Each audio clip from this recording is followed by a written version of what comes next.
দেখতে পাচ্ছ আমার বাইকের টায়ারের কি খারাপ অবস্থা, বিট একবারে নাই বললে চলে, যার কারণে রাস্তাঘাটে বা কাদায় চলতে গেলে ব্রেক করলে অনেক প্রবলেম হয়ে যায়। যার কারণে ঠিক করছি বিটটা হালকা করে কাটাবো। দেখতে পাচ্ছ বিট উঠতে কাটানো হচ্ছে, আর বিট কিভাবে কাটায় এবং বিট কাটাতে কত টাকা খরচ পড়ে তো সম্পূর্ণ দেখানো হবে এই ভিডিওতে। সো দেখতে থাকো ভিডিওটা। গাইস তোমরা টাইটেল আর থাম্বনেল থেকে বুঝতে পারছো যে আজকে ভিডিওটা কি নিয়ে হতে যাচ্ছে। হ্যাঁ গাইস, কপালটা খুবই খারাপ। আমার পরে যে বাইকগুলো কিনা হয়েছে 7-8 জন, তাদের টায়ার খুবই ভালো আছে আর আমারটা একদম খারাপ হয়ে গেছে, যার কারণে আজকে হচ্ছে টায়ার কাটাবো। আর দেখতে পাচ্ছ গাইস কাদার অবস্থা, মানে ফেয়ার এন্ড লাভলি মাখলেও এরকম সাদা হবে না যে অবস্থা হয়েছে। আর দেখো টায়ারের অবস্থা একদম মিশে গিয়েছে, খুবই খারাপ অবস্থা গাইস। মানে এত স্লিপ খায়, মানে বলার নাই, বৃষ্টি বা কাদা কাদায় এত স্লিপ খায়। আর এর জন্য যাচ্ছে হচ্ছে মিরে বাজার, সেখানে নাকি কাটায়। গাইস এই হচ্ছে মিরে বাজার, বাইপাসের কাছে দোকান। এটা হচ্ছে সিয়াম টায়ার অ্যান্ড ব্যাটারি, মানে ব্যাটারিও দিতে পারবে আর টায়ারে জেল ভরতে, যে কোনো জেল ভরতে চাইলে ভরতে পারবে, বাইকে যে কোনো কিছুতে, যে কোনো গাড়িতে। আর আমাদের অপূর্ব খোলা শুরু করে দিয়েছে। এদিকে আছে এই যে আমার লুচ্চা ভাই, মানে আমার পরে বাইক কিনছে, ওর দেখেন টায়ার কিছুই হয় না, এবারে একদম ইনটেক নতুন আছে। আর আমারটার অবস্থা কি হইলো, কপাল মানে হইলো কোনো গৌ।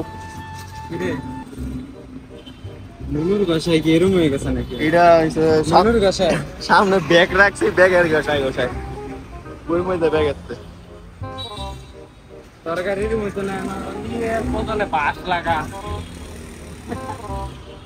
তোর টাঙ্কি তোর কি করো কি এই যে গিলা টাঙ্কি ঢাকনা, তেলের ঢাকনা, ঢাকনা থাকা ঢাকনা হয়ে যায় কোথা করছি।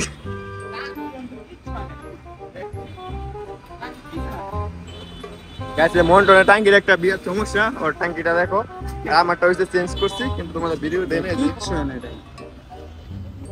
একদম পরিষ্কার আছে, 2 বছর হয়ে গেছে তারপরেও। আর আমারটা 2 বছর একবার চেঞ্জ করে ফেলছি, 5,000 টাকা খরচ হয়েছে, 5,000 টাকা বাস টাঙ্কি কতটা মোটিভার হইলে।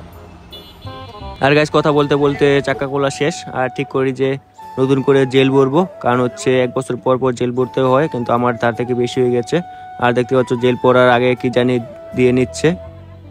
আর হচ্ছে গিয়ে টায়ার কাটালে অনেকটা পাতলা হয়ে যায় টায়ার, যার কারণে জেল পরলে একটু ভালো হবে, যার কারণে নতুন করে জেল বসি। আর দেখতে পাচ্ছ পানি দিয়ে ধুয়ে নিচ্ছে টায়ারটা, আর কারণ হচ্ছে ভালোভাবে যে কাটানো যায়।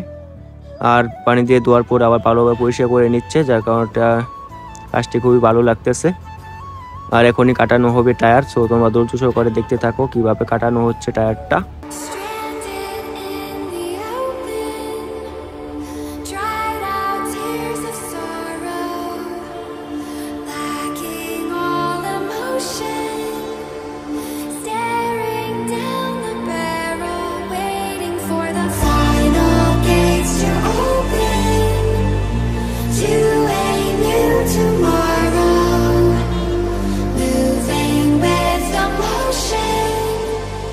Follow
ফাইনালি টায়ার কাটানো এবং বাইক ওয়াশ করা শেষ।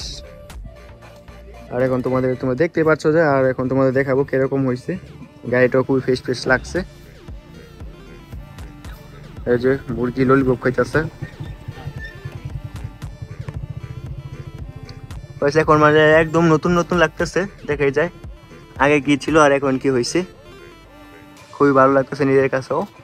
আগে যে স্লিপ পাইছে কাদায় পড়লে, এখন ততটা বোঝা যায় না, কিন্তু হালকা হালকা বোঝা যায় কাটানো যে সুতো বাইরে আছে। কিছুদিন চালালে আশা করি বোঝা যাবে না।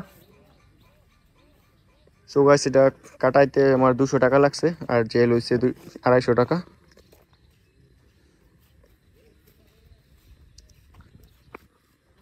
সো ব্যাপার না, মানে নতুন লাগানো থেকে শেষ একটা চিকিৎসা দিয়ে নিলাম, চিকিৎসাই বলা যায়।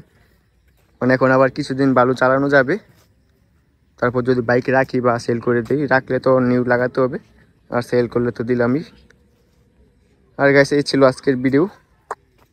দেখা হবে নেক্সট কোনো ভিডিওতে।